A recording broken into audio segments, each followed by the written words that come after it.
चलिए बेटा, बेटा गुड मॉर्निंग। बेटा गुड मॉर्निंग। ठीक है बेटा सब बच्चे? चलिए, तो लास्ट क्लास में हमने टॉपिक शुरू किया था। टॉपिक का नाम था inventory valuation, one of the most important topic of CA foundation. और वो बहुत ज्यादा इंपॉर्टेंट और अहम क्यों है? दो कारण। एक तो अपने आप में ही चैप्टर इंपॉर्टेंट है, और ज्यादा इंपॉर्टेंट इसलिए बन जाता है कि इसमें जो हम कॉन्सेप्ट यूज करने वाले हैं वो कॉन्सेप्ट बहुत सारे फर्दर चैप्टर्स में भी यूज होंगे और सीए इंटरमीडिएट में भी जाकर यूज होंगे। तो इसलिए ये चैप्टर और ज्यादा महत्वपूर्ण मेरे लिए बन जाता है। यहां पर टॉपिक था बेटा मेरे पास कौन सा? बेटा टॉपिक था जो शुरू किया हमने, बेटा बोलो ना, इन्वेंट्री वैल्यूएशन। मैंने आपको यह बताया कि this chapter is governed bye AS2। अगर हम इन्वेंट्री की बात कर रहे हैं, स्टॉक की बात कर रहे हैं, तो entire chapter is governed by accounting standard 2। मैं जितनी बातें पढ़ाऊंगा आपको बाय डिफॉल्ट मान लेना वो AS2 में लिखी हुई हैं। क्लियर है बात? सारी हम AS2 ही पढ़ेंगे। फिर मैंने आपको यह बताया कि इन्वेंट्री कितने प्रकार की हो सकती है। वो डिपेंड करता है इस बात के ऊपर कि वेदर ट्रेडिंग ऑर्गेनाइजेशन है या नॉन ट्रेडिंग है। अगर ट्रेडिंग है तो बेटा कौन सी इन्वेंट्री होगी, और अगर नॉन ट्रेडिंग है तो तीन प्रकार की हो सकती है, raw material, WIP and the finish goods. वो अलग बात है। वो अलग बात है कि for CA foundation level we will be covering the valuation of finished goods in case of trading organization and raw material in case of non trading। WIP और finished goods हम कवर करेंगे कहां जाकर? बेटा CA इंटर में। बोलो बेटा बोलो। चलिए, इसके बाद मैंने ये बताया आपको कि इन्वेंट्री वैल्यूएशन, ये तो इन्वेंट्री हो गई, वैल्यूएशन बेहद ज्यादा क्या है बेटा? महत्वपूर्ण है। बड़ा हो जाएगा, इंपॉर्टेंट लिख देता हूं, ठीक है? इंपॉर्टेंट है। वो इंपॉर्टेंट क्यों है? Because this valuation of inventory will effect your profit. बोलो बेटा। कैसे इफेक्ट करेगा प्रॉफिट? जरा बताना। क्लोजिंग स्टॉक और प्रॉफिट विल हैव, बोलो बेटा, डायरेक्ट रिलेशनशिप। क्लोजिंग स्टॉक बढ़ेगा तो बेटा प्रॉफिट भी क्या हो जाएगा? बढ़ जाएगा। तो this is called direct relationship. जैसे जैसे क्लोजिंग स्टॉक बढ़ाओगे दूसरी साइड प्रॉफिट भी बढ़ता जाएगा। और क्लोजिंग स्टॉक की वैल्यू अगर आपने कम कर दी, आपने अंडर वैल्यू कर दिया, तो बेटा प्रॉफिट भी घट जाएगा। बोलो हाँ। सिमिलरली अगर मैं ओपनिंग स्टॉक की बात करूं तो मैंने क्या बताया था? Opening stock and profit have inverse relationship या इनडायरेक्ट। एक घटेगा तो बेटा दूसरा बढ़ जाएगा। अगर आपने ओपनिंग स्टॉक गलती से अंडर वैल्यू कर दिया, होना था 1 लाख, दिखा दिया 80,000, बताओ बेटा इंपैक्ट क्या पड़ने वाला है? Profit will increase. बोलो बेटा, एक के घटने से दूसरा बढ़ेगा या एक के बढ़ने से दूसरा घट जाएगा। So this was called the inverse relationship. बेटा ये बताया था? अच्छा, फिर मैंने एक और आखिरी बात की आपके साथ। ये मैंने कहा बेटा कि रिलेशनशिप ये होती है ओपनिंग प्लस परचेज माइनस, इसके ऊपर काम किया था मैंने, is equal to closing stock. फिर मैंने बताया कि बेटा जब परचेजेस लो तो हमेशा कौन सी लेना? नेट लेना, और साथ में बेटा इंक्लूडिंग डायरेक्ट एक्सपेंसेस। सर, हाँ बेटा सर, ये डायरेक्ट एक्सपेंसेस कौन से होते हैं? बेटा डायरेक्ट एक्सपेंस का मतलब कौन सा? Expenses incurred on purchase. जो परचेज के ऊपर खर्चा हुआ वो सारा आप परचेज की कॉस्ट में जोड़ के दिखाओगे। और हां, अगर कोई रिटर्न्स हैं तो रिटर्न्स को आपको माइनस भी करना है। बेटा ठीक है? जब हम बात कर रहे हैं यहां पर कॉस्ट ऑफ सेल की, जब हम बात कर रहे हैं यहां पर कॉस्ट ऑफ सेल की, तो बेटा कॉस्ट ऑफ सेल का मतलब क्या था? Sale minus GP. और हां, ध्यान रखना कि ये सेल का मतलब क्या है? नेट सेल है। हम इसके ऊपर काम करेंगे आज, इंपॉर्टेंट है, ये काम शुरू करना है मुझे आज। इसके बाद मैंने आपको ये बता दिया इसमें कि ये जो इक्वेशन है, ये एक्चुअली इक्वेशन क्या है? ये इक्वेशन है बेटा कौन सी? ये इक्वेशन शो करती है मुझे क्या? ये शो करती है एक्चुअल में मूवमेंट, बोलो बेटा, movement of stock. The flows, movement कौन सी होती है? मूवमेंट दो प्रकार की हो सकती हैं बेटा। कौन कौन सी मूवमेंट हो सकती है जरा बताना? मूवमेंट हो सकती है दो प्रकार की, बोलो बेटा कौन कौन सी? बेटा मूवमेंट होती है दो प्रकार की, या तो होगा क्या? इनफ्लो ऑफ स्टॉक, या होगा just keep yourself sticked to these statement. बहुत महत्वपूर्ण है। अब बहुत सारी चीजों में गलती करोगे और मैं ये स्टेटमेंट याद दिलाकर आपको वापस खींच के लाऊंगा। ठीक, आप कुएं के बाहर खड़े होंगे, बस कूदने वाला हूं मैं, लेकिन मैं दिखाऊंगा आपको बेटा, आपकी आंखें खोलूंगा, ना ना बेटा ना, आगे कुआं है और गिर जाओगे, आपको याद आ जाएगा, आपकी आंखें खुल जाएंगी। हाँ सर आपने बता दिया, अच्छा करा, क्योंकि this is very statement, this is very important statement कि हम यहां जो बात कर रहे हैं वो एक्चुअल में मूवमेंट ऑफ स्टॉक की बात कर रहे हैं। बोलो बेटा अच्छा, अगर मूवमेंट ऑफ स्टॉक की बात कर रहे हैं तो बताना जरा, अगर मूवमेंट ऑफ स्टॉक की बात कर रहे हैं तो ये बताना जरा यहां पर कि ये क्या है? ये क्या है बेटा? अरे ओपनिंग तो मुझे ही पता है। स्टॉक, मूवमेंट ऑफ स्टॉक की बात करें, स्टॉक होल्डिंग है ये बेटा, बोलो सरल शब्दों में, स्टॉक जो मैंने होल्ड किया हुआ है, बोलो बेटा stock held in the opening of the period. बेटा परचेज क्या है जरा बताना बेटा, ये क्या है बोलो ना?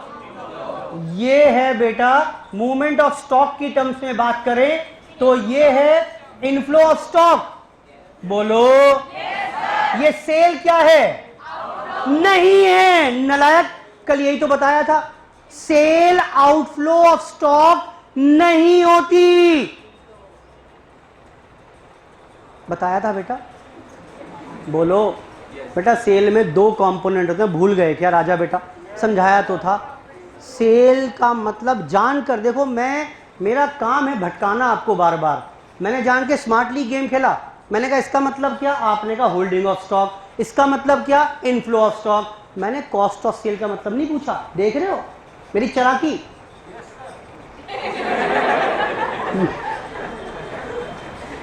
मैं जानकर आपको यहां ले आया क्योंकि मैं चाहता था आप गलत बोलो और मुझे मौका मिले आपकी बेइज्जती करने का। बोलो बेटा बेइज्जती महसूस हो रही है थोड़ी सी? नहीं सर हम तो चिकने गड़े हैं, आप जानते कहां, आप जानते कहां, पापा से पूछना जरा एक बार, मम्मी तो चप्पलों से मारती हैं। सेल बेटा मैं जानकर, अगर ये कॉस्ट ऑफ सेल, बेटा sale does not mean outflow of stock. अगर सेल का मतलब आउटफ्लो ऑफ स्टॉक होता तो इस स्टेटमेंट में मैंने सेल ही यूज कर देना था। Sale actually consist of two components, कौन कौन से पहला बताओ? आउटफ्लो ऑफ स्टॉक और दूसरा क्या है? Loading of profit. बेटा कल बताया था ना, जबकि मुझे इस इक्वेशन में क्या चाहिए? मूवमेंट ऑफ स्टॉक, तो मैंने सेल में से जीपी घटाकर तब ये बनाया। अब इसका नाम क्या है? बोलो बेटा बोलो, आउटफ्लो ऑफ स्टॉक। बेटा क्लियर है बात? और ये क्या बन गया?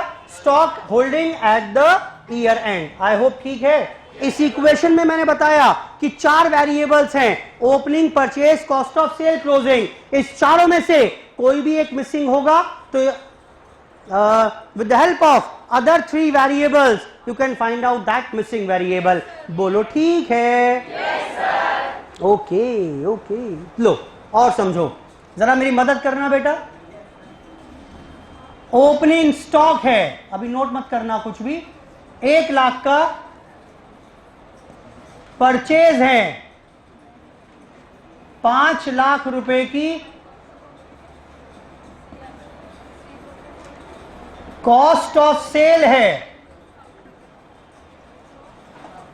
4 लाख रुपए, loss by fire, loss by fire 80,000, claim received इसके अगेंस्ट में 50,000। Find out the value of closing stock.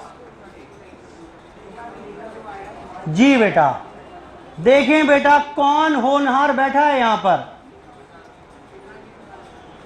बताइए बेटा बताइए, मैं इंतजार कर रहा हूं आपके आंसर का। नहीं, आपको समझ में आ गया चैलेंज क्या है इस क्वेश्चन में? मैं आपसे पूछना क्या चाह रहा हूं, फॉर्मूला तो सिंपल है बिल्कुल, जो मैंने रिलेशनशिप कल बात की। हमारी क्लास शुरू हो गई है आज की, अब आज की क्लास हमारी शुरू हो गई है। तो बताया तो कुछ ऐसे था, मैंने आपको बताया तो कुछ ऐसे था कि अगर यहां पर बात करें तो कुछ रिलेशनशिप ये थी, opening plus purchase minus cost of sale is equal to, ये हमारे पास काम करने का बेसिस था। प्रॉब्लम कहां है? प्रॉब्लम है इन पॉइंट्स पे जो मैंने नए इनकॉर्पोरेट कर दिए। सर फॉर्मूला तो आपने ये रटवाया था, मैंने कभी नहीं रटवाया। मैंने सारा कॉन्सेप्ट बताया था कि this is a statement, this is a relationship which has been established between inflow and outflow of stock. वहां से ऐसा एक इक्वेशन रिलेशनशिप बन जाती है। सवाल मेरा ये है, ओपनिंग रख दिया आपने, परचेज रख दिया, कॉस्ट ऑफ सेल रख दिया, ये अगर पॉइंट ना होता तो क्या क्लोजिंग निकाल पाते? जल्दी बोलो। तो बेटा देखो ना, ओपनिंग है, परचेज है, कॉस्ट ऑफ सेल है, क्लोजिंग आ जाती। बट प्रॉब्लम ये है कि ये नए पॉइंट आ गए। अब सवाल मेरा ये कि इसका इंपैक्ट कुछ पड़ेगा या नहीं पड़ेगा, और पड़ेगा तो क्या पड़ेगा? जी बेटा, मैं उम्मीद कर रहा हूं कोई बच्चा बताए मुझे। बताओ राजा बेटा। एबनॉर्मल लॉस, एबनॉर्मल लॉस कौन सा? 80,000 रुपए, वो ऐड कर दूं? बैठो बैठो बैठो, बैठ के बताओ। 80,000 ऐड कर दूं और इस 50 का क्या करूं बेटा? क्लेम माइनस कर दे। समझ में आ रही है बात? बोल रहे सर 80,000 तो ऐड कर दो और 50,000 माइनस कर दो। ठीक है बेटा, समझ में आ रही है बात? गलत। जी बेटा,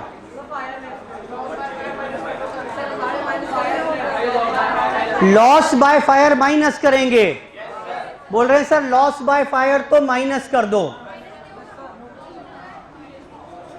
बोलो बेटा बोलो, लॉस बाय फायर तो सर माइनस कर दो। और बताओ क्या करूं बेटा? फिर क्लेम को ऐड कर दूं? कितने बच्चे? नहीं बेटा, आया है ना 50,000 रुपये। क्या एक जना बताओ, ऐसे नहीं, ऐसे तो भिंडी का बच जाएगा। नहीं, पहले बताओ, पहला सवाल एक एक करके पूछते हैं। इन पॉइंट्स का इस स्टेटमेंट पे फर्क पड़ेगा कि नहीं पड़ेगा? यस पड़ेगा, पहली बात। ठीक, दिस इज एब्सोल्युटली क्लियर। इसका कुछ ना कुछ प्रभाव तो पड़ेगा। अब बात आती है क्या प्रभाव? अच्छा क्यों पड़ेगा भाई? इसमें लिखा तो कहीं है ही नहीं। देखो मैं फिर बता रहा हूं, ये उन बच्चों के साथ चैलेंज आएगा जो रट लेते हैं चीजों को। I can create an number of points. जब तक आप बेसिक थॉट नहीं रखोगे, अगर आप सिर्फ फॉर्मूला रटोगे तो बात नहीं बनेगी। उसमें तो कहीं है ही नहीं, ना लॉस है ना क्लेम है। आप तो काम खत्म कर दोगे इन पॉइंट्स के बेसिस पर, जबकि मैंने बताया ये फॉर्मूला है ही नहीं, ये तो मूवमेंट ऑफ स्टॉक को रिफ्लेक्ट कर रहा है। अब अगला पॉइंट क्या करिएगा इसका? लॉस बाय फायर बोल रहे हैं सर माइनस कर दें। क्यों कर दें भाई? नुकसान हो रहा है। अच्छा, और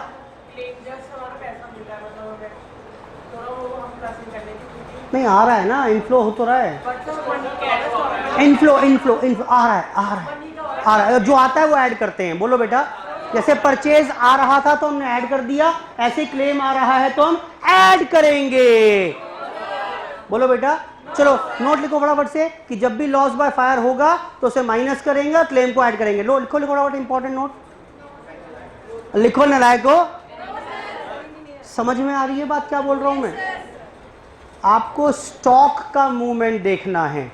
जब स्टॉक का मूवमेंट देखना है, मुझे ये बताइए इस पॉइंट से क्या कोई स्टॉक का मूवमेंट हुआ, हां या ना?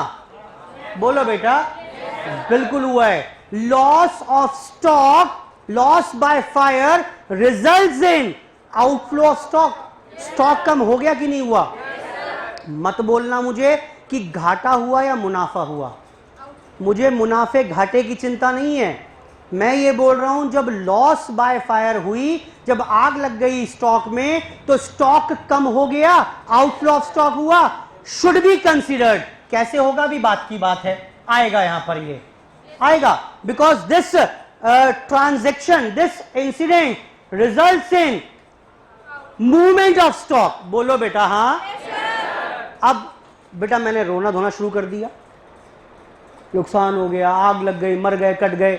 इंश्योरेंस कंपनी वाले आए, बोला क्यों रोते हो? मैंने कहा जी आग लग गई, घाटा हो गया।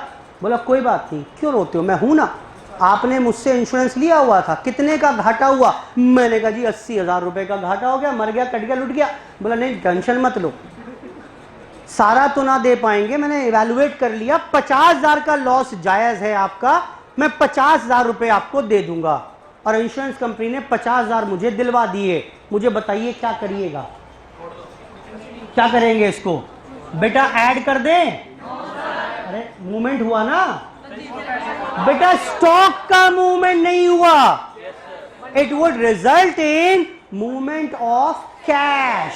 कल को जब कैश फ्लो स्टेटमेंट बनाऊंगा तब तो दिखा दूंगा ऐसे, लेकिन ये स्टॉक के मूवमेंट की शीट है, इसमें नहीं आएगा, will be ignored all together. बेटा समझ में आ रहा है कि नहीं आ रहा है? yes, कहीं कुछ भी इंपैक्ट नहीं होगा क्लेम रिसीव्ड का।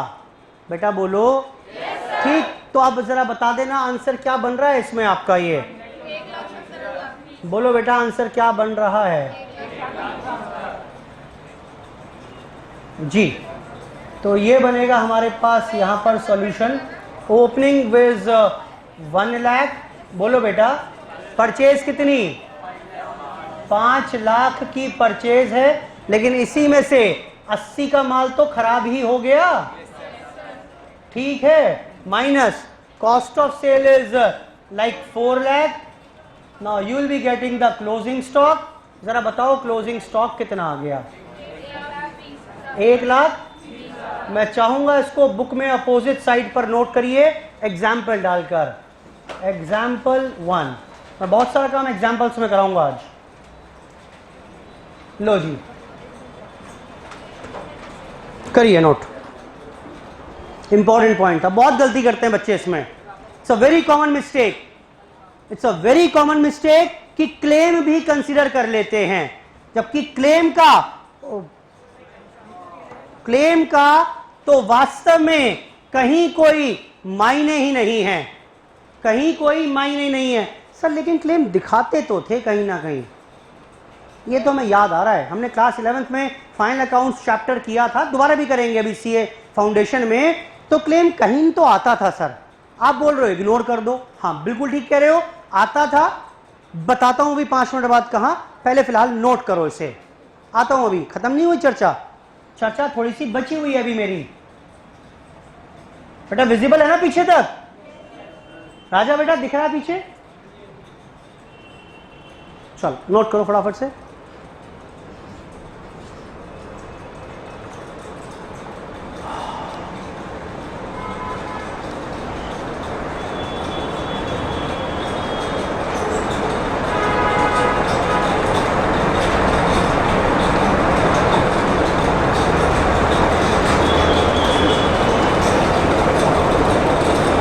करिए बेटा नोट फटाफट।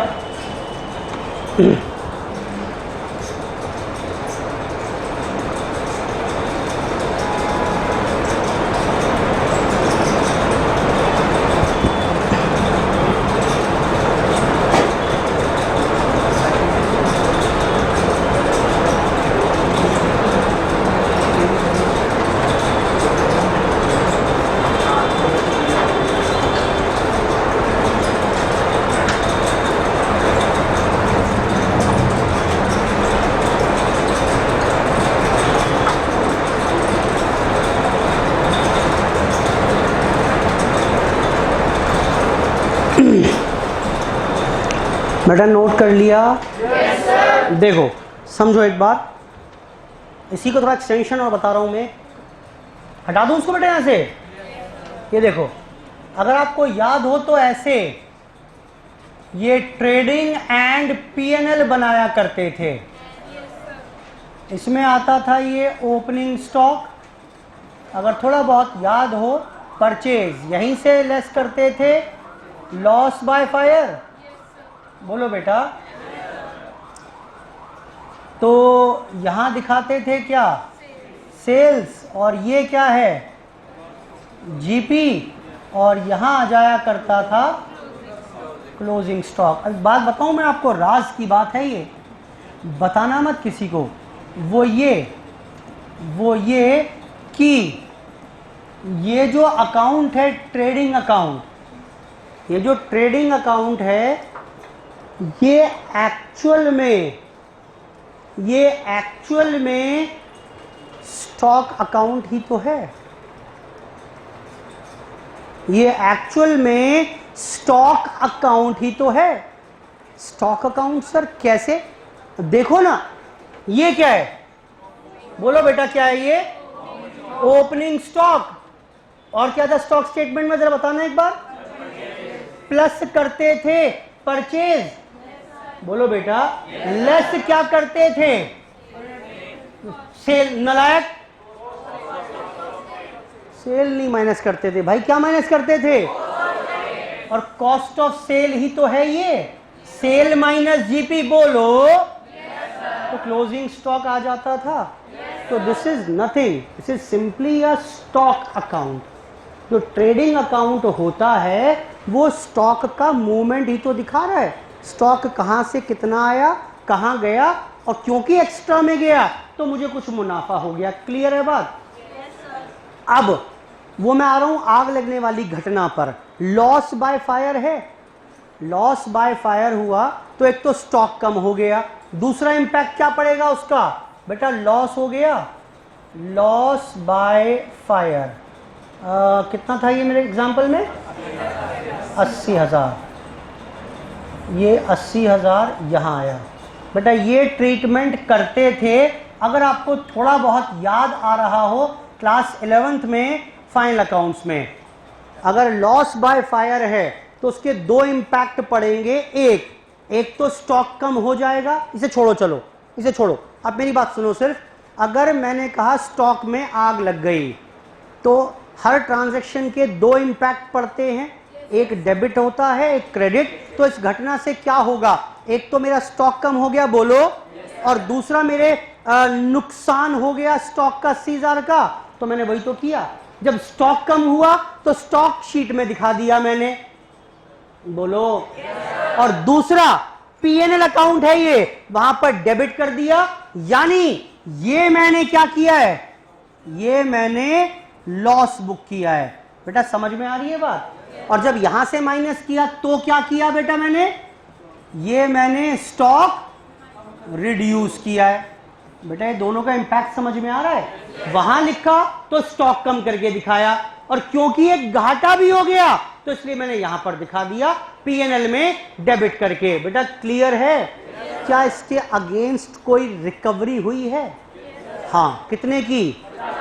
50,000 की। तो यानी इसका मतलब ये, इसका मतलब ये कि ये पूरा का पूरा 80,000 का घाटा नहीं है, इसके अगेंस्ट में कुछ क्या मिल जाएगा मुझे? क्लेम। How much? तो नेट घाटा कितना दिख रहा है आपको? अब पीएनएल में घाटा दिखना शुरू हो गया। But that 50,000 will not effect the stock statement. I hope ठीक है? मेरी प्रॉफिटेबिलिटी पे फर्क तो पड़ रहा है इससे। This will definitely effect my profitability but surely will not impact my stock statement. I hope अगर थोड़ा बहुत भी पुराना याद हो तो ऐसे करते थे। वो अलग बात है, रट लिया था उस टाइम तो हमने, लेकिन उसका इंपैक्ट ये था। मैं फाइनल अकाउंट चैप्टर में जाकर दोबारा इसकी और डिटेलिंग करूंगा भी। आई होप यहां तक समझने के लिए ठीक है ये बात? बेटा सेटल हो गई दिमाग में बात? ये बढ़ूं आगे अब और सुनो, और सुनिए, बहुत इंपॉर्टेंट है, ध्यान से देखिएगा, इंपॉर्टेंट है, ध्यान से देखिएगा। एग्जाम्पल 2, बेटा सेल की मैंने 5 लाख की and GP rate is let's say 20% on cell. आपको कॉस्ट ऑफ गुड्स सोल्ड निकाल के बतानी है। करवाओ मदद करो बेटा फटाफट से।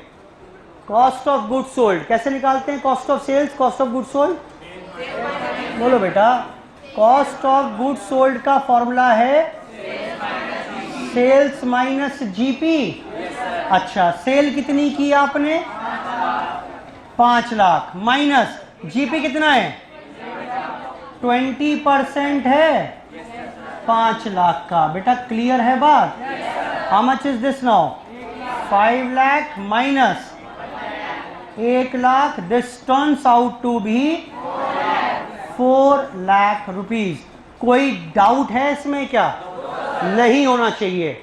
The simplest case to determine the cost of sale कि भाई 5 लाख का माल बेचा, क्योंकि मुनाफा 20% था, यानी 1 लाख का मुनाफा था, तो उसकी लागत मेरे को 4 लाख रुपए की थी। यानी 4 लाख का मुनाफा, 4 लाख का माल 1 लाख के मुनाफे के साथ 5 लाख में मैंने बेच दिया था।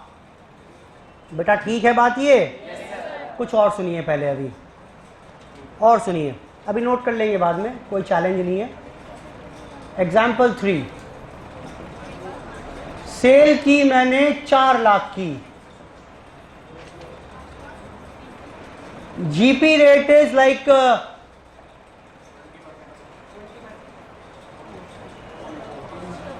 GP rate is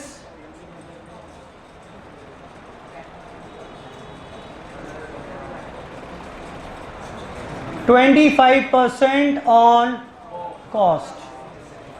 Find cost of goods sold. जी बताएं बेटा।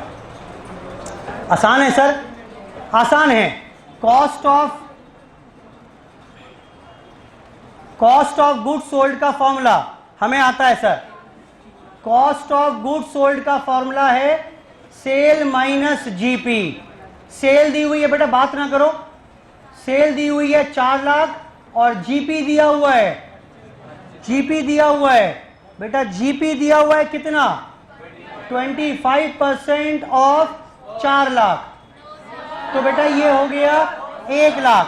1 लाख 4 लाख माइनस 1 लाख कितना हो गया बेटा? 4 लाख माइनस 1 लाख हो गया 3 लाख रुपए। बेटा झटपट से नोट करो फटाफट से। लो बेटा बिल्कुल सेम ही है, कोई दिक्कत नहीं है। सर कोई एक ही क्वेश्चन नोट कर ले दोनों में से? हाँ बेटा ऐसे कर लो, कोई बात नहीं, कर लो बेटा। ये जितने नो बोलने वाले हैं सब गलती करके आएंगे एग्जाम में। आज तो बोल रहे हो, ये आपको समझ में आ गया गलती क्या की मैंने। But this is a very very very common mistake, और मैं बता रहा हूं लिखवा लो जहां चाहे मर्जी मुझसे। अभी क्वेश्चन जब दूंगा ना या अगले चैप्टर्स पर पहुंचेंगे, आधे से ज्यादा बच्चे गलती करके लाएंगे सर आंसर नहीं मैच हो रहा। और फिर एक ही बात याद दिलानी पड़ेगी मुझे, बेटा ये परसेंटेज किस पर थी? ये सेल पर थी। अगर ये परसेंटेज सेल पर है तब तो you can apply this percentage directly on sale. बोलो बेटा। लेकिन यहां पर क्या दिया हुआ है बेटा? ऑन कॉस्ट दी हुई है, तो ये 25% सेल पर नहीं लगा सकते। इतनी बात क्लियर हो रही है कि नहीं हो रही है? सर तो प्रॉब्लम आ गई, how to handle this situation. अब करें क्या? फिर करें क्या? वो क्या करेंगे वो अभी बात की बात है, लेकिन आपको ये प्रॉब्लम समझ में आ रही है क्या है? आपको डिटरमिन करना पड़ेगा whether the GP rate is given on sale या GP rate is given on cost. ठीक, अगर वो ऑन कॉस्ट है तो कॉस्ट प्राइस पर ही अप्लाई कर सकते हैं, ऑन सेल है तो सेल प्राइस पर अप्लाई कर सकते हैं। ऑन सेल था, सेल प्राइस दिया हुआ है, अप्लाई कर दिया। ऑन कॉस्ट है, सेल प्राइस दिया हुआ है, ये परसेंटेज इस पर नहीं लग सकती। ये बात दिमाग में अच्छे से बिठा लो। अब लेकिन एक दूसरा चैलेंज है, प्रॉब्लम ये सर कॉस्ट तो निकालनी है, तो ये परसेंटेज 25% लगाएं किसके ऊपर? तो मुझे क्या करना पड़ेगा? मुझे क्या करना पड़ेगा? मुझे ये करना पड़ेगा, we need to convert this percentage on cost as -% on sale. भाई ये कुछ तो परसेंट बराबर होगी ना सेल के। अगर ये मुझे ऑन सेल कितना वो पता चल जाए फिर तो प्रॉब्लम आसान है। बोलो बेटा। 25% on sale is equal to 25% on cost is equal to -% on sale. अभी अगर dash fill in the blanks मिल जाए मुझे तो प्रॉब्लम सॉर्टेड है फिर तो मेरी। अब चैलेंज ये है कि ये कितना परसेंट होगा इसके बराबर, ये कितना परसेंट होगा। तो बड़े सारे भिन्न भिन्न तरीके हमने सीखे हुए हैं। Let the cost be x, equation बना लो कि x plus 25% on x is equal to 4 lakh. Solve the equation, find the value of x। ऐसी करते थे या कुछ और होशियार बच्चे भी होते थे, वो कहते थे अगर 25% है तो सर रटा हुआ है हमने कि 25% on cost is equal to 20% on sale होता है। या कुछ और भी होनहार होते थे, वो कहते थे 20% ऑन कॉस्ट, 25% ऑन कॉस्ट है तो 25/125 ऑफ सेल कर दो। पता नहीं क्या क्या तरीके थे। वो अलग बात, मैं पूछूं कैसे आया सर, बस ये तो थोड़ा ना ही पूछो तो अच्छा है, पर्दा डाला रहने दो, ठीक। हमारी सारी नालायकी उजागर हो जाएगी। बहुत ही ज्यादा सॉर्टेड और सिंपल तरीका है ये। जितने तरीके हैं ना आपके, जितने भी तरीके सीखे आज तक, मैं सारे के सारे फ्लॉप कर दूंगा। कुछ परसेंटेज पूछ लूंगा आपसे, घूम जाओगे, उसको कन्वर्ट कर ही नहीं पाओगे। ऑन द कॉन्ट्रेरी, जो मैं बताने वाला हूं, आप जो मैं बताने वाला हूं उसके बेसिस पर कुछ भी कर लोगे चेंज परसेंटेज, ये with in fraction of seconds. Sir जल्दी बता दो सर, उत्सुकता बढ़ती जा रही है। लो बेटा समझो, अभी से बाद में लौट के आऊंगा, अभी क्वेश्चन पेंडिंग चल रहा है मेरा। ये देखें, मैंने ये बताया आपको कि जीपी रेट दिया हुआ है मुझे 25% on cost. We need to convert this on sales. बोलो बेटा हाँ। पढ़ना आना चाहिए बस। अगर आप समझ के पढ़ के कर रहे हो कोई चैलेंज नहीं है। इसको हम 25/100 ऑफ कॉस्ट लिख लें। बोलो यानी 1/4 ऑफ कॉस्ट लिख लें। इसको जरा पढ़ के बताओ क्या मतलब है इसका। हाँ जीपी 1/4 नालायक, ये तो लिखा हुआ ही है, हिंदी करो उसकी। इसका मतलब ये है, ध्यान सुनना अब मैं क्या बोल रहा हूं। जीपी इज 25% ऑन कॉस्ट, तो इसको ऐसे लिख सकता हूं, कोई दिक्कत तो नहीं है ना इसमें। 25% का मतलब 25/100, सॉल्व किया 1/4 ऑफ कॉस्ट। इसको ऐसे पढ़ते हैं, देखो कि अगर 4 रुपए लागत है, अगर 4 रुपए लागत है मेरी, तो उसमें 1 रुपए का मुनाफा है। ये फ्रैक्शन, ये रिलेशनशिप पढ़नी आती है आपको, इसको ऐसे पढ़ते हैं। फिर सुनो, मैं अगर बोल रहा हूं एग्जाम्पल 2/5 ऑफ कॉस्ट, इसकी हिंदी करो कि अगर मेरी लागत 5 रुपए है तो इसमें मैं मुनाफा कितना कमाता हूं? क्लियर है बात ये? बस ये पढ़ना आना चाहिए। अब देखो ना क्या प्रॉब्लम है, कोई प्रॉब्लम ही नहीं है। ये देखिए, मैं बोल रहा हूं यहां पर 1/4 ऑफ कॉस्ट, 1/4 ऑफ कॉस्ट, यानी कॉस्ट अगर 4 रुपए है तो प्रॉफिट कितना है? यही तो बोल रहा हूं मैं। 4 रुपए की अगर कॉस्टिंग है, 1 2 3 4, कोई माल, कोई स्टॉक अगर मैं 4 रुपए का खरीद रहा हूं तो इस पर प्रॉफिट कितना रहता है मेरा? 1 रुपए का। 4 रुपए की कॉस्ट पर, 4 रुपए की कॉस्ट पर 1 रुपए का मुनाफा, यानी what would be the selling price? 5 रुपए होगा। अब मैं ऐसा बोल दूं ₹4 की कॉस्ट पर ₹1 का मुनाफा या ₹5 के सेलिंग प्राइस पर ₹1 का मुनाफा, एक ही बात तो है? बोलो बेटा हाँ। यानी the same equation can be written as 1/5 of sale. बोलो बेटा, सारी बात खत्म हो गई। कहां इक्वेशन की जरूरत है, कहां कुछ याद करने की जरूरत है आज के बाद? और हां सर, इसको परसेंटेज में कन्वर्ट करना कोई दिक्कत है क्या? 1/5 इंटू 100 कर दो। अगर परसेंटेज में कन्वर्ट करना है कितना हो गया? 20% ऑन सेल। बेटा कन्वर्ट कर पाए या नहीं कर पाए? बताओ देखकर। सिंपलेस्ट तरीका है, सिंपलेस्ट तरीका है। इससे आसान हो ही, सब लिखवा दूंगा अभी, हो ही नहीं सकता। मैंने कहा आपसे, अब ये परसेंटेज ये तो आती है मुझे कि जीपी रेट बोला जी 50% ऑन लेट्स से कॉस्ट है। कन्वर्ट करना बेटा ऑन सेल, कन्वर्ट करो, मदद करो बेटा। 1/2 ऑफ कॉस्ट।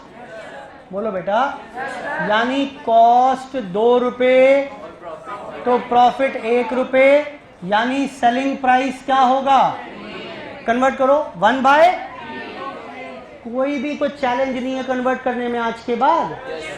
और एग्जाम में जो क्वेश्चन आएगा इस चैप्टर से या कंसाइनमेंट से या फाइनल अकाउंट्स में क्वेश्चन आएगा, सब में ऐसी परसेंटेज होंगी और हमेशा उल्टी परसेंटेज देगा वो आपको। वेरिएबल कोई और होगा। तय है कि आपको परसेंटेज कन्वर्ट करनी पड़ेगी और वो इक्वेशन बनाने की झंझट में आ जाओगे तो फंस जाओगे। बेटा हो गया काम, बेटा सेकंड्स में काम हो गया। सर ये तो हम वैसे भी कर लेते, कौन सी आफत आ गई, इक्वेशन बनाते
एक नोट लिखिएगा यहाँ पर, cost of goods sold is equal to sale minus GP, sale minus GP.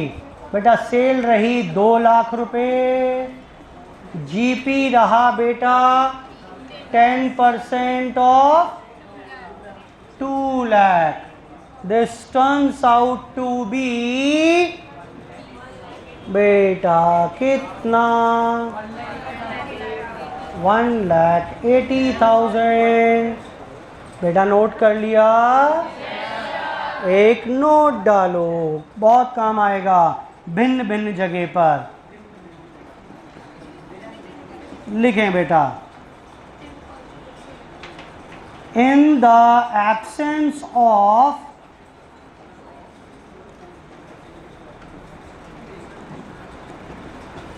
any information, in the absence of any information, अगर कुछ ना दे, in the absence of any information,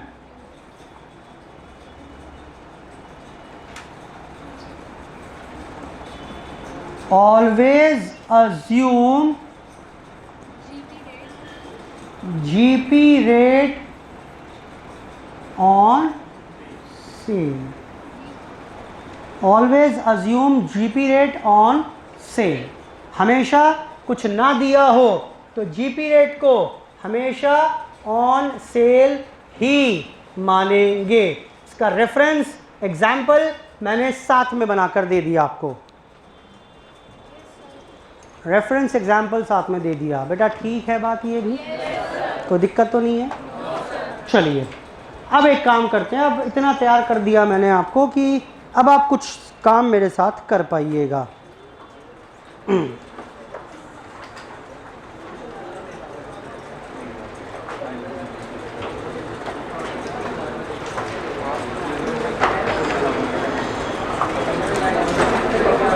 एक बार पेज 64 पर आइए, लास्ट में पढ़िए, मैं कल करा चुका हूँ वैसे। पेज 64 के लास्ट पे कुछ लिखा हुआ है, मैंने चार्ट बनवा दिया था इसका रेफरेंस का। वैसे impact of wrong valuation on income when closing stock is overstated. बेटा याद आ रहा है? Closing stock and profit have direct relationship. तो अगर क्लोजिंग स्टॉक आपने ज्यादा दिखाया हुआ है, बताना जरा इनकम पर क्या प्रभाव पड़ेगा। Income will be overstated. Closing opening stock overstated, income will be understated. बेटा समझ में आ रही है बात? रटने मत बैठ जाना इसको, चार्ट दिया हुआ है मैंने इसका रेफरेंस का, बेटा दिया हुआ है ना? ठीक, वो भी नहीं रटना आपको। आपको तो पता है क्या करना है, जब भी क्लोजिंग स्टॉक का इंपैक्ट की बात आए, आप दिमाग में झट से एक छोटा सा ट्रेडिंग अकाउंट बना लो दिमाग में ही कि अच्छा क्लोजिंग यहाँ वाला कम होगा तो यहाँ वाला बैलेंस करने के लिए कम करना पड़ेगा। बोलो बेटा, right hand side left hand side, उससे you can easily evaluate the issue. The closing stock is understated, income will be understated, opening stock understated, net profit will be overstated. I hope things are clear. Question number 1 से लेकर 2, 3, 4, 5, 6, 7, 8, 9 ये सारे questions आप try करके आएंगे। कुछ हो जाएंगे, कुछ नहीं होंगे। मैं इसलिए नहीं करा रहा आपको अभी कि थोड़ा फॉर्मूले की एप्लीकेशन आपको खुद से आ जाए। होमवर्क रहेगा बेटा क्वेश्चन आज के 1 से लेकर 9 तक।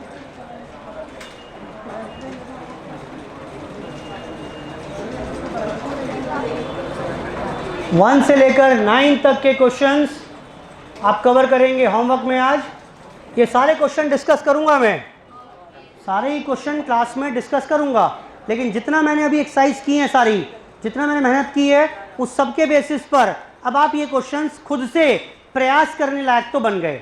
कहीं कहीं कुछ कुछ चैलेंजेस आएंगे, that I will take in the next class. बेटा ठीक है इतनी बात? बेटा ठीक है। चलिए इतनी आज चर्चा यहाँ पर समाप्त कर रहे हैं। इसके आगे discussion will start in the next class. आज के लिए धन्यवाद।